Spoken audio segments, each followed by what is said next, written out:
September સુધી રાજ્યના વિવિધ ભાગોમાં વરસાદની શક્યતા છે। હવામાન નિષ્ણાત અંબાલાલ પટેલે કરી છે આગાહી। પંચમહાલના વિસ્તારોમાં સૌથી વધુ વરસાદ પડે તે પ્રકારની શક્યતા અંબાલાલે વ્યક્ત કરી છે। વડોદરા સહિત મધ્ય ગુજરાતમાં પણ ભારે વરસાદની આગાહી છે। ઉત્તર ગુજરાત અને બનાસકાંઠામાં પણ પડી શકે છે વરસાદી ઝાપટા।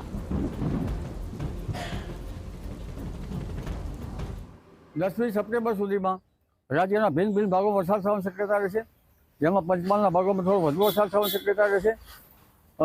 વડોદરા વગેરે મધ્ય ગુજરાતના ભાગોમાં થોડો વધુ વરસાદ થવાની શક્યતા રહેશે। આ ઉપરાંત ઉત્તર ગુજરાતના ભાગોમાં વરસાદ થવાની શક્યતા રહેશે।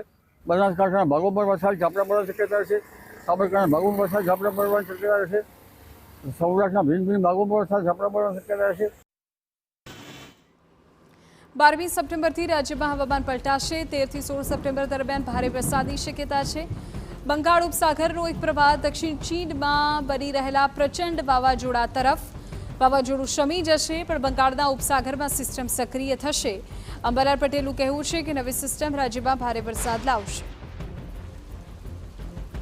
વાવાઝોડાની અસરના કારણે બંગાળ ઉપસાગર સિસ્ટમ વધુ સક્રિય થતાં તારીખ 12મીથી રાજ્યના ભાગોમાં હવામાન પલટાશે અને તારીખ 12, 13, 14, 15, 16માં રાજ્યના વિવિધ ભાગોમાં વરસાદ થવાની શક્યતા રહેશે, જેમાં પૂર્વ યુપીના ભાગોમાં, પૂર્વ રાજસ્થાનના ભાગોમાં, પૂર્વ મધ્યપ્રદેશના ભાગોમાં અને ભારે વરસાદ થવાની શક્યતા રહેશે।